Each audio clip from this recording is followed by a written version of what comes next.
Bonsoir Louisa. Bonsoir Virginie. On ouvre ce journal avec la situation des familles à Mayotte et en métropole suite au cyclone Chido qui a détruit l'archipel samedi dernier. Depuis samedi, l'île est ravagée, la situation est désastreuse et le bilan humain s'alourdit de jour en jour. Ce matin, selon le centre hospitalier de Mayotte, on recensait 22 morts, 48 blessés et 1421 blessés légers. Les familles en métropole tentent de retrouver leurs proches partis en vacances ou en déplacement professionnel à Mayotte. L'attente est longue et tétanisante, comme le confie Ambre, soulagée d'avoir eu des nouvelles de son mari vivant à Mayotte, alors qu'elle se trouve actuellement en déplacement en métropole. Elle était ce matin au micro d'Anne-Livia Tolinki sur France Inter. Mon mari me dit c'est chaotique en fait, c'est un film de fin du monde, les arbres sont arrachés, les tôles, il y en a partout en fait, il n'y a plus d'électricité, il n'y a plus d'eau, j'ai des photos des amis qui m'ont montré en bas de chez eux, et même leur portail de 200 kilos il a lâché. On réfléchit, on se pose plein de questions, comment ça va être, comment il va vivre, comment est-ce qu'il va avoir le nécessaire, donc c'est un peu compliqué. Certains ont même créé des groupes Facebook comme Manon Châtelain qui souhaitait avoir des nouvelles de sa sœur retrouvée. Depuis, elle s'est exprimée au micro de Caroline Félix. Je ne pensais pas que ça avait aidé autant de personnes qui nous ont dit grâce à votre groupe, j'ai pu contacter ma fille, mon fils, mes amis, ma famille et puis ça donne envie d'aider encore plus. J'ai tenu à faire passer un message au groupe que j'avais retrouvé du coup ma sœur, que j'avais pu l'avoir au téléphone mais que je continuais quand même à aider les personnes, à avoir le maximum d'informations, à faire passer des messages, que c'est pas parce que j'avais retrouvé ma sœur que le groupe n'existait plus. Parce que je sais que c'était très très dur. C'est un stress total. Le temps, il paraît tellement lent. J'aurais remué ciel et terre pour la retrouver, quitte à la Mayotte. Vous pensez que vous allez continuer ça jusque quand ?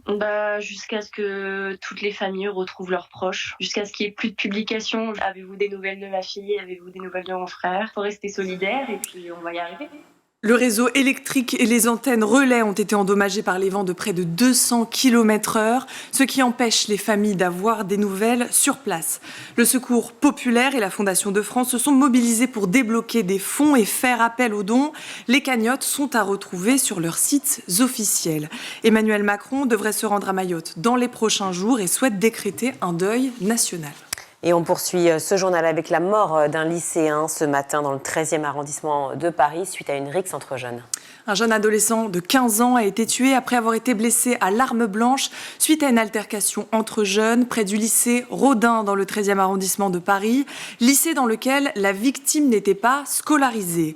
Selon le parquet, je cite, « Ce meurtre s'inscrit dans la continuité d'un phénomène de rixe entre jeunes récurrente sur le secteur du 13e arrondissement où 8 affrontements ont été constatés depuis le mois de mai 2024. » Le député NFP-LFI Rodrigo Arenas postait sur son compte X le message suivant ce matin.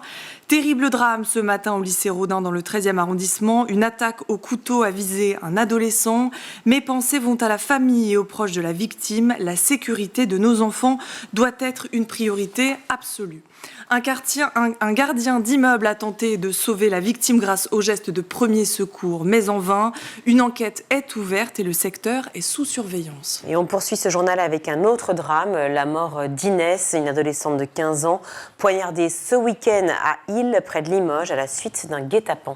Le suspect, un adolescent de 15 ans qui a avoué être impliqué dans le meurtre de la jeune fille, est mis en cause pour viol avec violence ayant entraîné la mort et se trouve actuellement en détention provisoire. Pour rappel, le corps de l'adolescente a été retrouvé samedi près d'une zone boisée de la commune d'Île après le signalement de la famille sur les réseaux sociaux et auprès du commissariat. Le jeune garçon placé en garde à vue dit avoir tendu un guet-apens à l'adolescente en lui donnant rendez-vous sur la plateforme Snapchat, prétextant devoir lui remettre un cadeau. Son objectif était de lui voler son téléphone portable. L'adolescente s'est alors débattue et c'est à ce moment-là que le jeune garçon l'a tuée de près de 40 coups de couteau. Hier, Émilie Abrante, la procureure de Limoges, a annoncé, je cite, qu'il n'est pas du tout question de viol, que le corps d'Inès n'était pas dévêtu quand il a été retrouvé, avant de préciser qu'une autopsie révélera les blessures exactes sur le corps de la jeune fille. Le lycée où était scolarisée l'adolescente a ouvert une cellule psychologique. Une cagnotte est disponible sur la plateforme Litchi afin d'aider la famille dans les frais d'obsèques. On se rend désormais aux États-Unis où une fusillade a eu lieu hier dans une école du Wisconsin.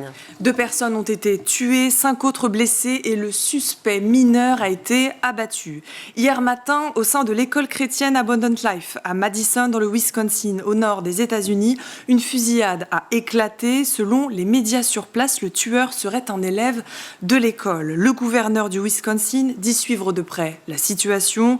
Quant au président Joe Biden, il a précisé sur son compte X qu'il partagera des informations dès que l'enquête le permettra, ajoutant dans un communiqué que cette fusillade est, je cite, choquante et insensée, demandant au Congrès d'agir afin que les lois sur la possession d'armes soient rendues plus sévères.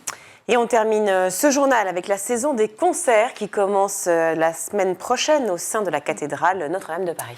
Oui, mardi et mercredi prochains auront lieu les premiers concerts au sein de la cathédrale. Près de 80 chanteurs seront réunis autour du Magnificat de Bach, mais aussi d'œuvres de compositeurs contemporains. La saison 2024-2025 sera chargée puisque près de 50 concerts sont programmés, 12 récitals allant de Mozart à Fauré, en passant par des chants grégoriens.